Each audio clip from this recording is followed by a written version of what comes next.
I also watched your interviews and your statement before the Senate. Parang what you said kasi was like it was just purely whirlwind. You were in no way connected with Lucky South 99.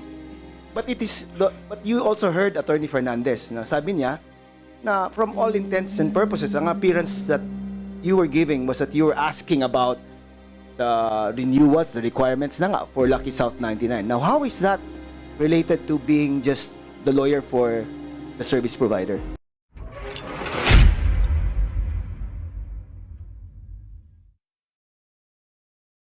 Congressman Keith Flores, you are now recognized. Thank you, Mr. Chair. Mr. Chair, earlier while I was listening to Attorney Harry Roque, he was saying that he was never involved with Lucky South 99 other than to accompany Cassandra Leong to the PAGCOR. Is that correct, sir? Yes, Mr. Chairman, I accompanied Cassandra as an officer of Whirlwind, as in pursuant to the documents that I submitted today before this committee, she signed as corporate secretary, sir. And your participation was limited to that purpose lang, no? Yung negotiation as to the payment for the fees that were not paid. Tama po ba? Yes, Your Honor, and 2 weeks later, they retained me to handle the ejectment case, specifically a motion to quash. I mean, just in relation to PAGCOR lang. Yes, Your Honor, that's it. Okay, Yes, Your now, 2 meetings ago kasi, Mr. Chair, I remember that Altenco, during questioning by Congressman Adyong, mentioned that he was of the impression that Attorney Roque wasn't just lawyering for Whirlwind, but was in fact lawyering for Lucky South 99. And this is contrary to what you said was a statement of Altenco. I wanted that to be clarified po sana. He was wrong because at that time po that we met, and Attorney Jeza Fernandez can confirm this, on July 26, 2023, the official representative of Lucky South with PAGCOR was Mr. Dennis Cunanan. Okay, now, Attorney Fernandez, you were with Altenco when you were meeting with Attorney Roque, is that correct? Yes.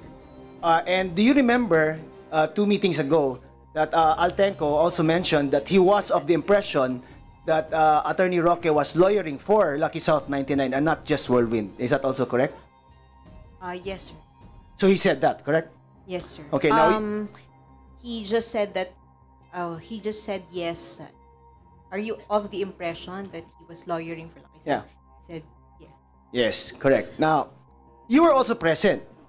Was that also the same impression that you shared with Altenco? I am not one to assume, sir, but the topic of the meeting that we had with him, sir, was really Lucky South 99. And what was specifically the topic as far as Lucky South 99 is concerned?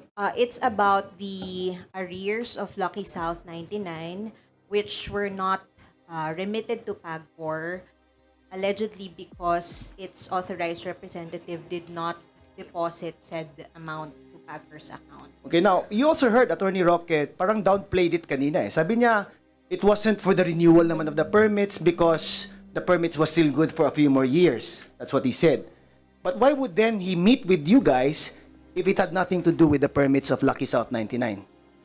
I think in addition to the topic of the non-payment of arrears of Lucky South 99, it was also that period when we already released the new guidelines for internet gaming licenses.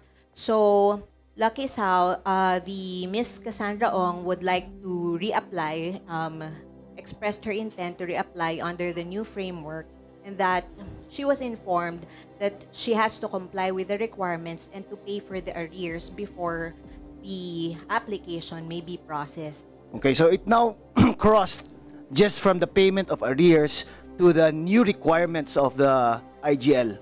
Is that correct? Yes, sir. And was Attorney Roque participating in that discussion?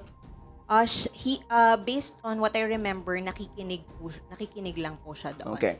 Now, you also mentioned that there were several phone calls that were made by Attorney Roque to you.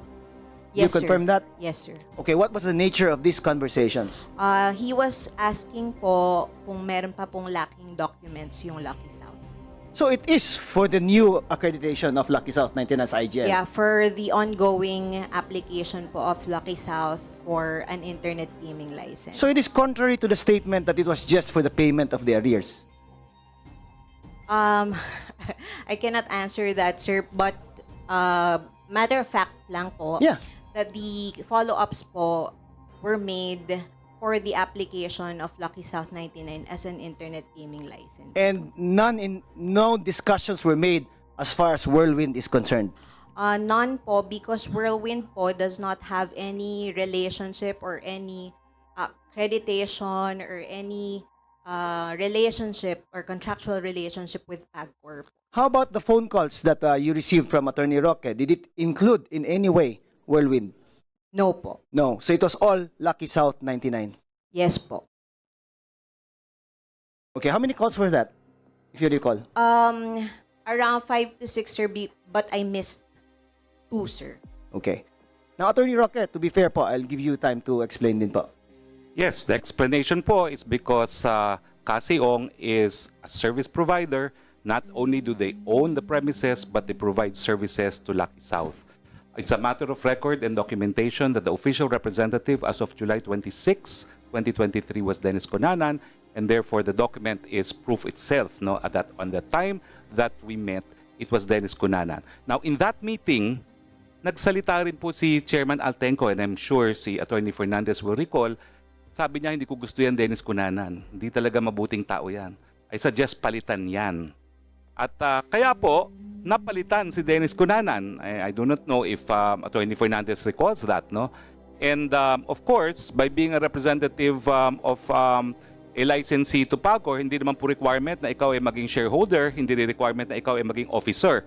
Because Dennis Cunanan, in fact, was neither an officer or a shareholder. Ang kinakailangan lang po is a board resolution authorizing that person to represent that company to PAGCOR. So, consistent po yan sa sinasabi ko na Whirlwind provides services, and after that meeting, upon suggestion of Altenco, dahil hindi nga maganda daw reputasyon ni Dennis Cunanan, tinanggap nga niya yung representative na hindi naman po required na maging kabahagi ng korporasyon. Ulitin ko po ang service provider po importante sa mga POGO kasi hindi po yung mga nag-i-English.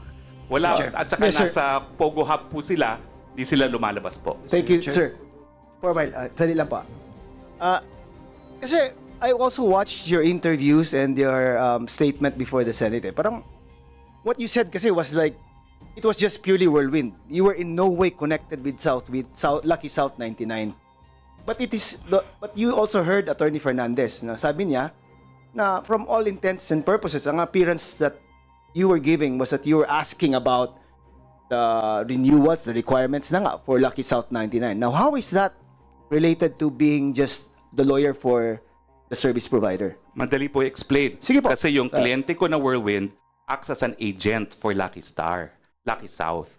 So it is an agency. Yung service provider po, in effect, is a contract of agency. Siyang gumagalaw para po sa Lucky South. So when I represented the Whirlwind, it is because I was representing an agent of Lucky South, but not Lucky South. But I state under oath, as a former member of this House, as an officer of the court, I have never had any dealings with any officer or stockholder of Lucky South. Kaya nga po, alam niyo naman ang attorney-lawyer relationship, it's the highest fiduciary relationship. Hindi ko po talaga po pwedeng akuin na kliyente ko siya, bagamat sana po kinuha ko dahil tingin ko makakwash ko yung raid sa kanilang premises. Yun po yung sinasabi ko sa Senado dahil Yeah, I also mali heard po that. talaga yung mga ginawa dun sa raid na yon. Kung ako'y maniningil ng 10% contingency on the basis of the value of the land, yayaman na po ako, no? Yes, Pero ayaw po nila ako kunin. Siguro po kasi ang impression nila kapag may problema na ang gusto nilang kunin, isang abogado na malakas sa gobyerno at hindi po kritiko. Okay po. But please understand din po na from what Attorney Fernandez is saying, I mean from someone who's listening lang po from what she was saying, is that it's no longer just as a lawyer for Cassandra Leong. Kasi you're now asking about the requirements for the renewal of the IGL. So parang it's no longer just a service provider. As a service provider siguro, you'd provide other things other than securing their renewal of their permits. Would that be ano ba?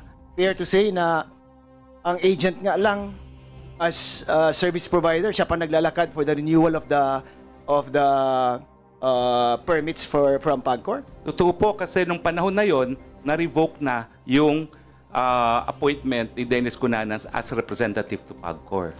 So it was already Cassandra Ong. After that meeting, that became the representative of Lucky South. Of whom you represent? I represented her because she's an employee, corporate secretary of Whirlwind. Kaya nga po. So, Opo. siya nagiging representative ng Lucky South 99 at ikaw yung abogado niya. Tama po ba? Well, abogado From po your ako. explanation po, ngayon. Well, ayun po, dahil ang Whirlwind nga po ay ahente. No. It was Cassandra Leong who was the agent of, you said, di ba? Sabi mo, pinalitan niya si Dennis Cunanan. Siya na ang naging representante ngayon ng Lucky South 99. At ikaw yung abogado niya. So, you are now lawyering for a representative of Lucky South 99. I Correct? disagree po. Kasi po, ang Cassandra Ong was there as part of Whirlwind. So I was representing for Cassandra Ong of Whirlwind, acting as representative of Lucky South. That is a more accurate po. And pursuant to the laws of agency Isn't that po. like stretching the definition na rin po? Hindi naman po. Kasi Okay. kung ako po talaga yung nag-lawyer for Lucky South, ang tanong ko, wala pong masama doon.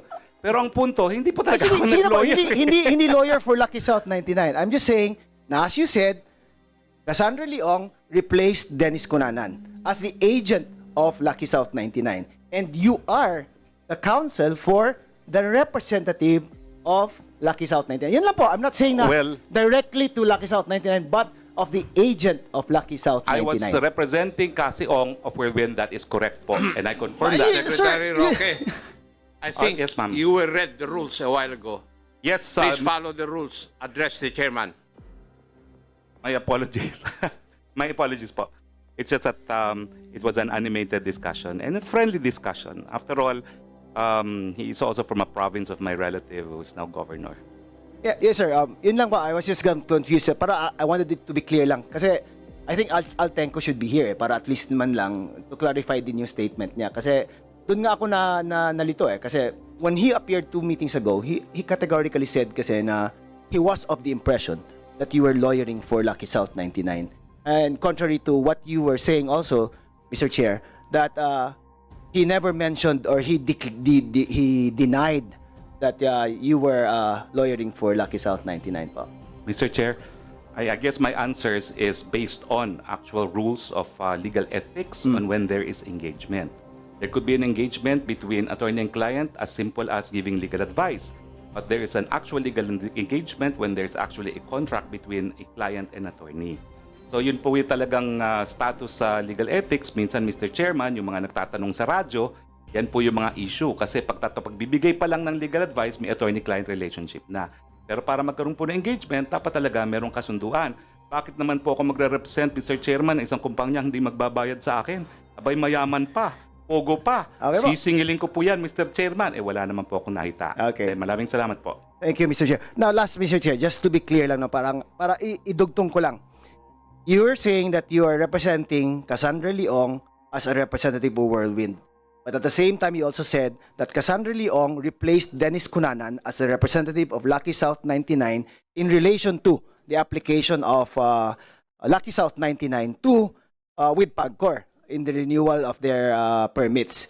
And that was confirmed by Attorney Fernandez that you made several calls to her in relation to also the requirements for the renewal of the permits for Lucky South 99. Para clear lang po, no? So it's not you directly to Lucky South 99, but you with Cassandra Leong. But on the issue lang na medyo Cassandra Leong was acting for both Whirlwind and Lucky South 99. Tama po ba?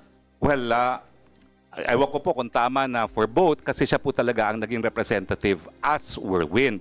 Pero naalala ko po kung bakit ako tumawag. Kasi ang sabi po niya, hindi nga raw makontak si Attorney Jessa. And even me, when I called twice, hindi po ako nasagot. So nakiusap lang po siya na baka naman pag kayo po tumawag, malaman ko kung ano pa yung kulang namin. And that is why I complied naman with the request of Siong dahil sabi naman talaga ni Attorney Fernandez, mahirap talaga siya makontak. E nakontak ko naman po siya at least 3 times. No? Isa by text. Yun nga pong hiningi ko lang yung ano yung lacking documentary requirements. Nasa akin pa po yung sagot niya. And isa-isa niya. Tapos pangalawa, tawag, sinabi ko lang na meron ng abogadong magre-represent sa Lucky South para dun sa MTTP. Kasi yan po yung bagong requirement na wala talaga nakakaintindi. Pero hindi po ako ang gumawa nun. Ibang abogado po yung gumawa nun. At pangatlo, tinanong ko lang kung ano yung status at doon nga po sinabi na on the basis of media reports and on the basis of the investigation banban, they're not inclined to approve. At sinabihan ko naman po si Cassie na, uy, ipasarado mo yung pogo na yan dahil illegal na yan kapag mag-operate. At tumunod naman po siya. Maraming salamat, Mr. Chair. Thank you, Mr. Chair.